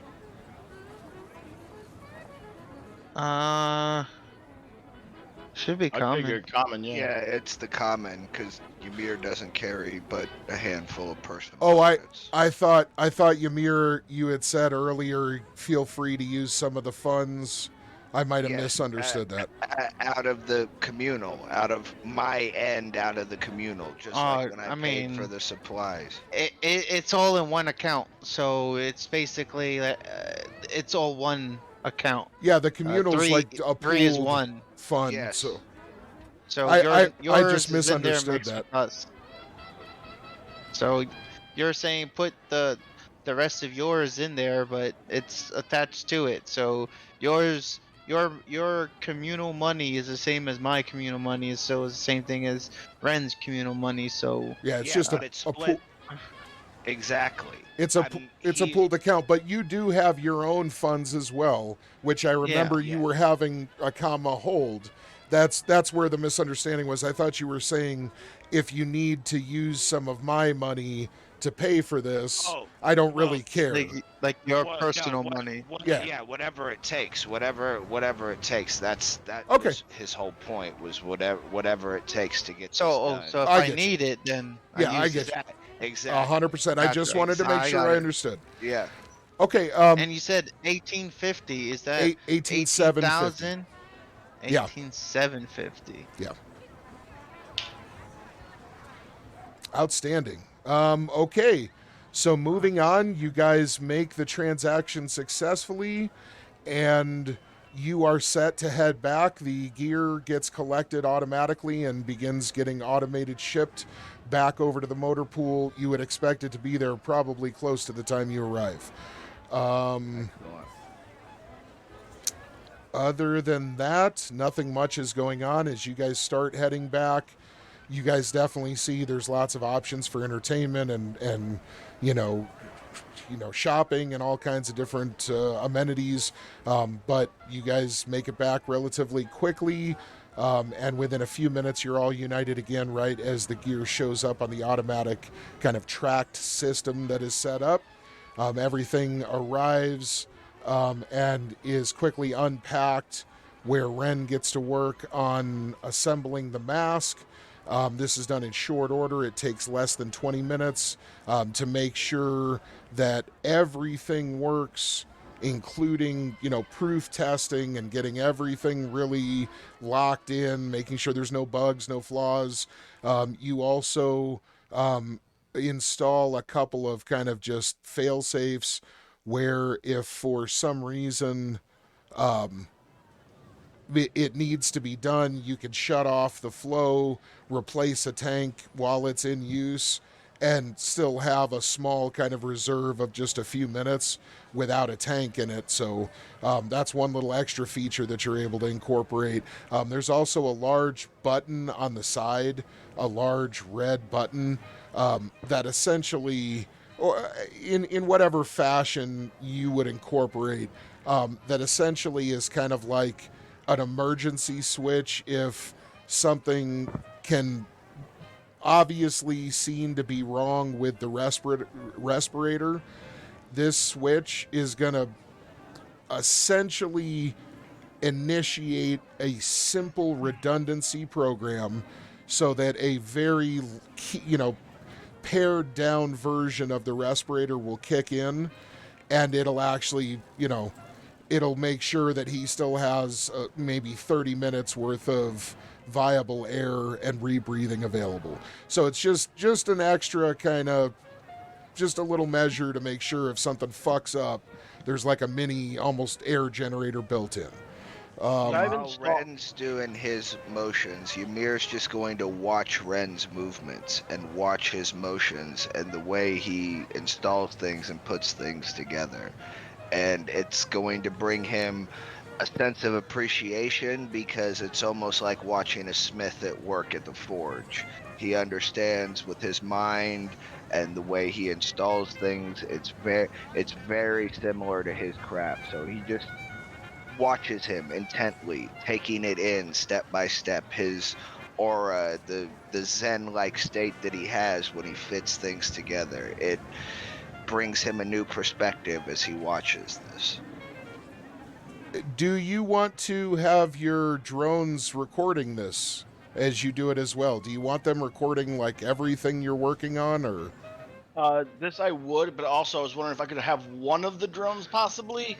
Could I install I don't know if it would be like a radio or just a simple little thing, a connection thing. So basically, if Wotek's air is starting to get low and we don't realize it's his time, since we all breathe differently at different amounts of air, and since he can't speak, an alert system. But it says I don't want a little red light flashing off in case we're trying to fucking hide, and then all of a sudden we get pinged down because this bear's got this collar going beep beep beep.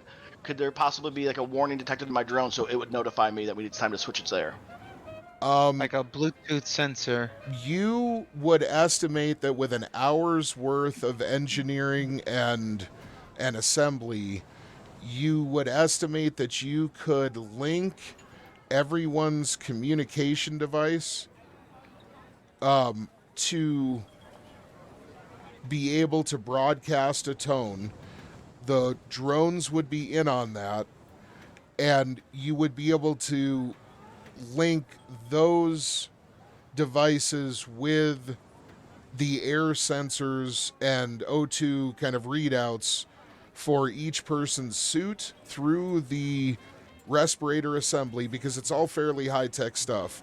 These have like rebreather qualities to them, so it's not like wearing a gas mask. This is like the real shit. And you'd guess in about an hour of like really getting down to it, you could link everybody's systems up to where on your digital readout you could have a real-time feed of everything, a la Aliens APC command center style. But On my little arm computer, I could see everyone's gauges. Your heads-up display, because if now that we've got that going, it's pretty much all like Iron Man kind of display shit.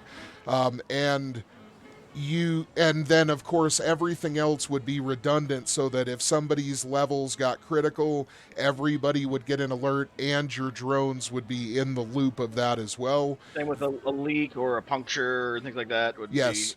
And your drones, you feel like you'd further be able to set it up so that your drones could act. This would be a new feature that you hadn't yet done. Your drones would be able to act as communications relays. And so by sending a drone halfway between you and the other two members, wherever they are, you guys could really expand how far you'd be able to keep in contact and, get your data. So yeah, that you figure a string between my two drones, and we'll use them like tin cans. Right. Right on. Yeah. Then I will spend the hour doing that then to upgrade and further the not only the bear gas mask, but also the our suits to link and have all that information. Okay. Yeah, and from the different components that you've already purchased and what you've already got on hand, you've got more than enough. This actually is really just a networking kind of issue. The software is really, really basic. So, all right, you get to work on that. What are you guys doing as he's working on this? Are we doing this in an inn? Room purchase? I'm in the garage with the vehicle. Yeah, we're in the garage. We haven't got housing or anything. That was what I was going to suggest. If we were heading out now, or Ymir would be like, shall we go find lodging while how long is the travel between where we are to where we need to be?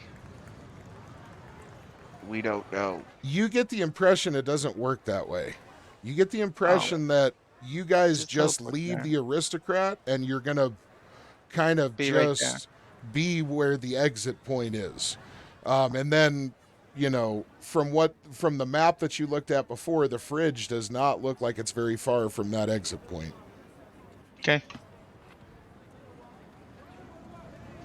Because I'm trying to figure out if it's something that we can sleep on, or is it something that we gotta get together and we can leave now and be there on time. Well, you guys had slept, woken up, and done all this.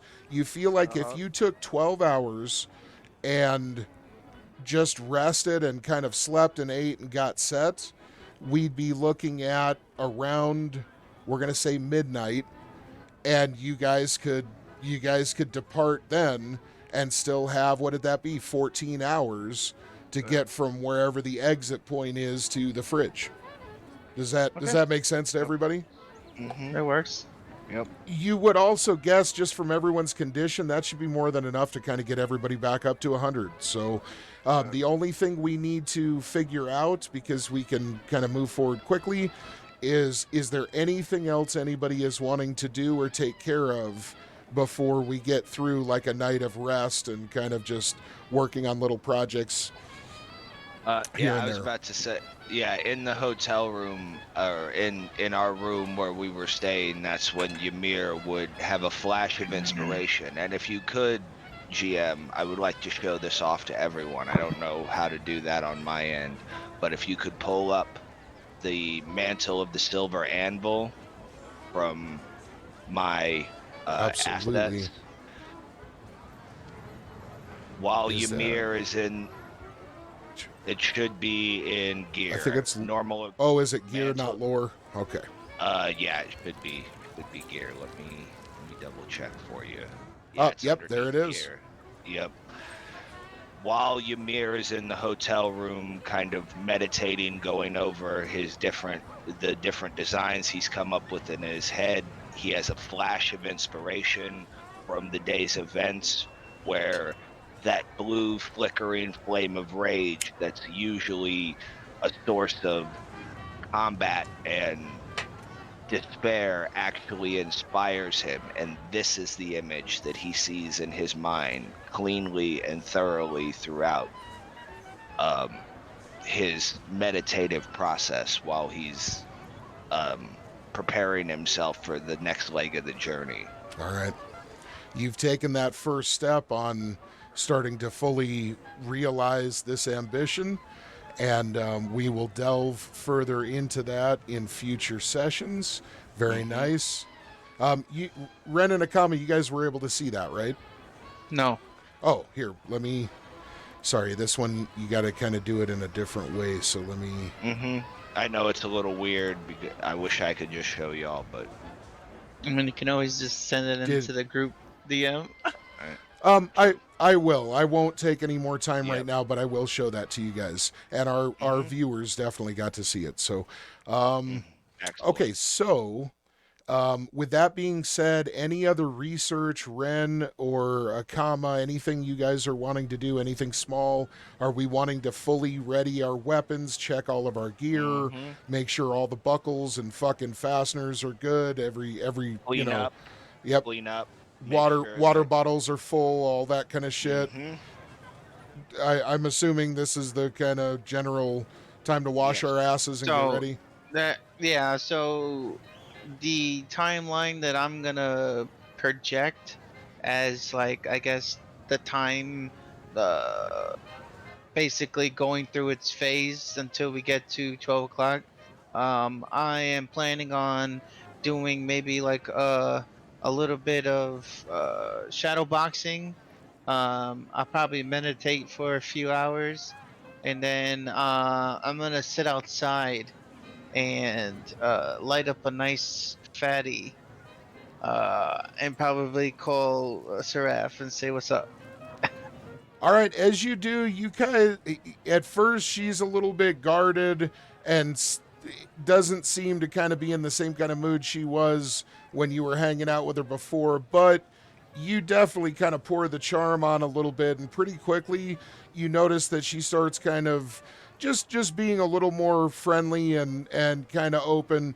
You know that she had kind of indicated she was going to contact you in the future, and when you first speak to her, she almost seems like not put off that you got a hold of her first, but almost like she's in the middle of something and kind of like, what is it? But by the time you guys are done talking, things definitely get more friendly. She seems more relaxed, and although she says she has to go after only a few moments, she does mention that she believes that she's heard about somebody raiding a few local settlements looking for your group. She very seriously kind of lowers her voice and says there weren't many survivors in any of the instances. Now, as she says this, it kind of harkens back to what you've experienced already in communicating with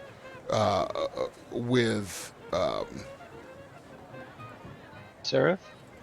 No, I'm sorry. Give me one Harmony. second. I'm out. Yeah, total brain fart. With Harmony, when she was speaking with you and everything went black. Yeah.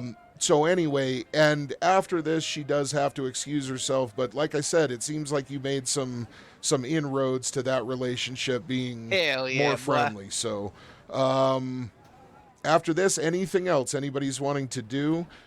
Communal funds, if you want to just take off Another 100 credits. You guys can stay in the same place you just stayed in, and the same room is open, or if you want to get something different, you're more than welcome. Prices range all over the place. So, is that something people would want to do? Do you want to look for something else? I just, in the interest of kind of moving the story forward, I don't want to beleaguer It's shit. fine. So, I'm okay. everybody good? Yeah, it suits our purposes. Ymir, after the during sitting in the room, has that inspirational flash, but he's also, as you stated before, checking his weapons, making sure everything's good to go, preparing for the journey ahead completely. So with that, go ahead. I was gonna say, with Ren kind of doing this quick by the altercation for the, making this adjustment basically for gear for the bear. I feel like maybe if he has time and he kind of has that bug, it's like, oh, it's been a while since I've actually had time to sit down and actually work on stuff.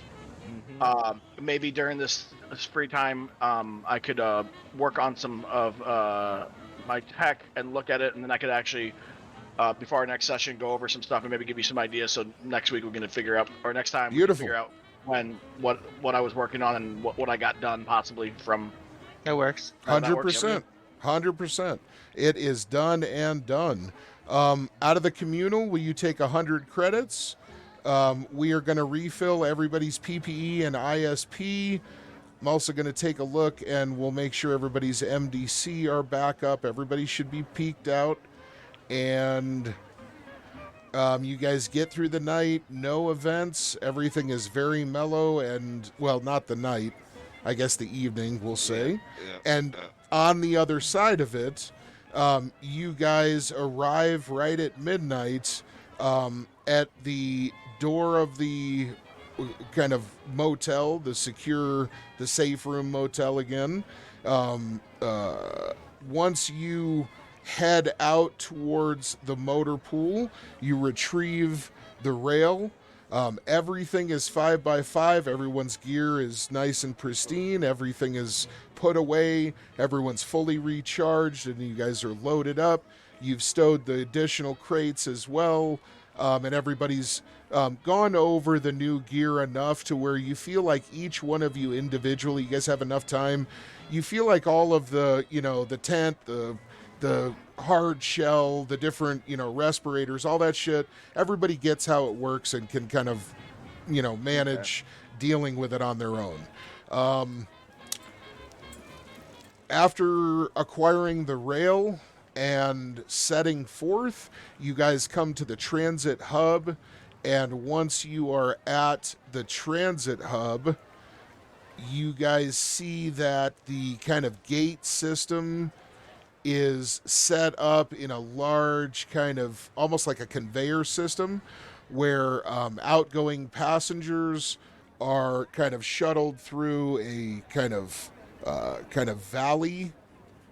Oops. Sorry, give me 1 second. Hello, Harvey. Yeah, that's not the valley I was talking about. There we go. Through a kind of valley of technology, kind of a hallway or an alley.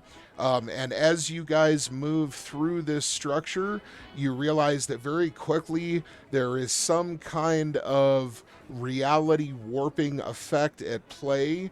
And very, very rapidly, you guys see the environment around you begin to kind of fade away and dissipate. Everything goes to black, and then a kind of shaky image of a screaming individual in the darkness being electrocuted savagely suddenly breaks your field of vision. Now, this image of this individual comes into and out of focus and seems to kind of phase shift in and out of existence in multiple points in space around you simultaneously and individually over the course of just maybe 3 or 4 seconds. But you're getting all different perspectives and angles of them, and then finally everything snaps from that darkened environment, that chaotic surging in and out of that individual, to A new landscape splayed out before you.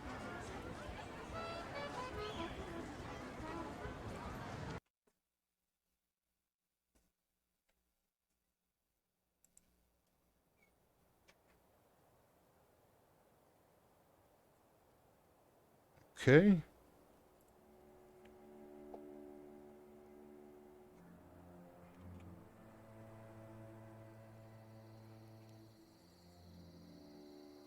All right. Now, as reality snaps back into focus, your group looks around and instantly feels a bitter chill upon their faces in a harsh wind that sweeps down upon you from what appears to be a strange, anomalous light source in the distance to the roughly to the west of your location. As you look around, you realize that this is indeed the exit point from the aristocrat. You look behind you over your shoulders, almost in unison, at the sudden transition to a completely different world around you. And at the same time, you all see nothing but barren rock. This environment stretches on for miles in every direction and appears to simply be where you now are. There is no door or distortion. The door has closed. The rail has made it through successfully, along with Wotek, and the three of our heroes stand there, looking at this vista before them. Now, as you guys are looking, and I know we need to wrap things, as you guys are looking out at the landscape before you, you see that this light source to the west, it has some very strange properties. You noticed first, as you all came to your senses, that the cold and bitter wind that is sweeping down through this kind of valley filled with a pretty robust source of water, a flow of water, this cold wind seems to carry a kind of light fog and frost upon it. And this fog and this kind of chill effect in the air seems to be flowing much more severely on the other side of this light source that you can see. And as all of you take this in for several long, very pregnant moments of silence, you all in sync realize what it is that you're looking at. There appears to be some kind of very potent weather phenomenon that is manifesting from far off to the west and perhaps the northwest, beyond this light source. But the bulk of what you can see flowing your way from this source point seems to be being blocked and buffeted by this light source and this phenomenon. It's almost as though a large tidal wave is being held back by some brilliant candle placed for the rest of the world's protection. Now, as you guys trace this source of light upwards into the sky with your eyes, you all see that there is some incredibly powerful phenomenon at play, where the chill and the vapor of the bitter creep are indeed being held back. This seems like ground zero for the edge of the abyss. And with that, we'll go ahead and close it for today.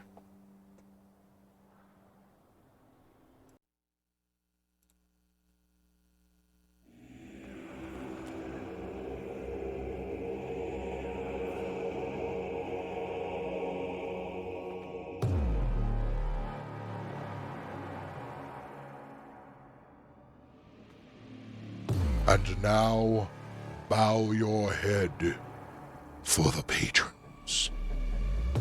BKZJT, Rapid 3642.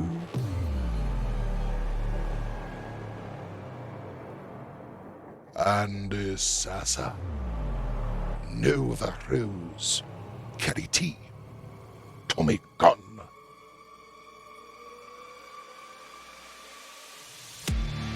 The Z24 Colts, Jess H, It's. If you would like a special thank you at the end of each of my videos, and some other cool stuff as well, visit patreon.com/homegrownlore. Thank you.